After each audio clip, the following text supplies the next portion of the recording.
Laugh at the cringe, learn from the crumble. This is Cringe and Crumble. Welcome to the podcast where honesty meets humor and the messy parts of life finally get their spotlight. I'm your host, Tranisha, and here we dive into dating, friendships, healing, and all the awkward in-betweens.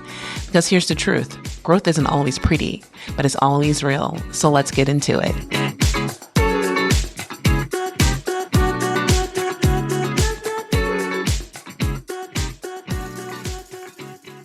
Welcome to Hot Takes and Tan Lines, a Cringe and Crumble summer mini-series. Today, let's just be honest with each other and just say no to the dress. One of the biggest summer events of all are weddings. They are literally the Olympics of summer social obligations. And don't get me wrong, weddings can be very beautiful. They are a lot of fun. You get to celebrate love. I love love. Get to reconnect with old friends and family and travel somewhere really nice. And then also get a little tipsy at that ceremony. But nobody ever talks enough about the dark side of saying yes to that bridesmaid's dress.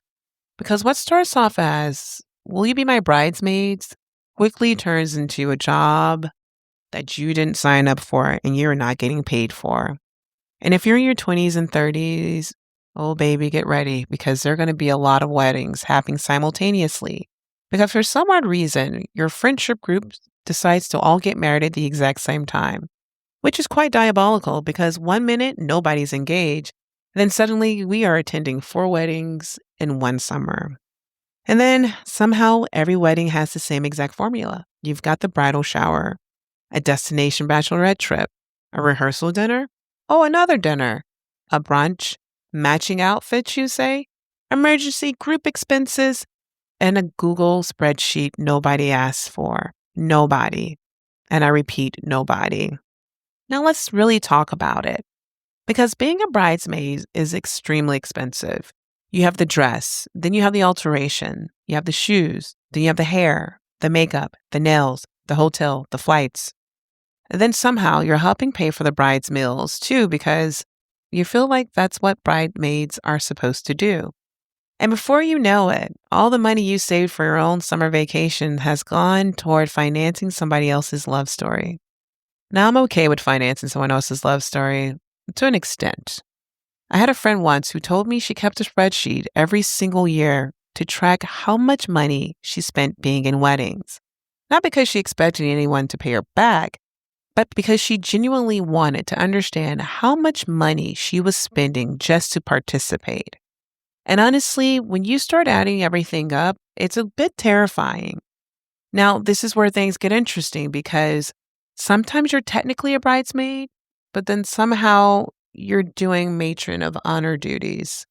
You're planning, you're organizing, coordinating, helping with decorations, managing group chats, fixing problems on the fly, and even running around stressed. And you're not even the bride. But meanwhile, the actual matron of honor is just there because she's known the bride since 2nd grade. And now, all of a sudden, you're having the identity crisis because you're thinking, wait a minute, I'm doing all the work. Why am I not the matron of honor? And now you're exhausted, irritated, and slightly resentful and trying not to become the villain in somebody else's wedding story. And listen, not every bride becomes a bridezilla, but weddings do something to people that I've never seen before in my life because people start acting like CEOs of Fortune 500 companies for no odd reason. You've got assignments, you got responsibilities, you got payments due immediately. Sometimes I feel like you have one-on-ones and nobody wants to say no because then you look unsupportive. So now everybody is silently stressed, financially drained, and pretending to have fun while responding to like 1,000 unread messages in the bridal party group chat. I'm not checking those messages. You're not checking those messages. And the craziest part, sometimes after all the money and all the stress and all the emotional labor, you don't even end up having a good time. You're tired, you're over it, you used all your PTO, and your bank account is slightly depleted. And sometimes the friendships itself just changes afterwards because the resentment quietly built the entire time. And that's the part people never talk about. Some friendships genuinely do survive weddings. So the question is, should you say yes to the dress? A hot take is no, at least not every single time. I think sometimes it's perfectly okay to celebrate your friends from the audience seats instead of standing next to them at the altar.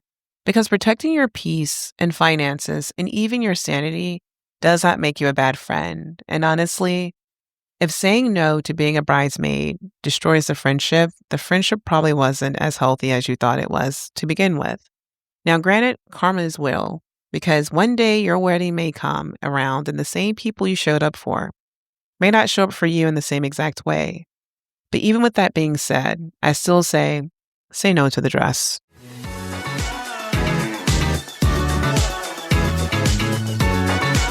Laugh at the cringe, learn from the crumble. This is Cringe and Crumble. Until next time.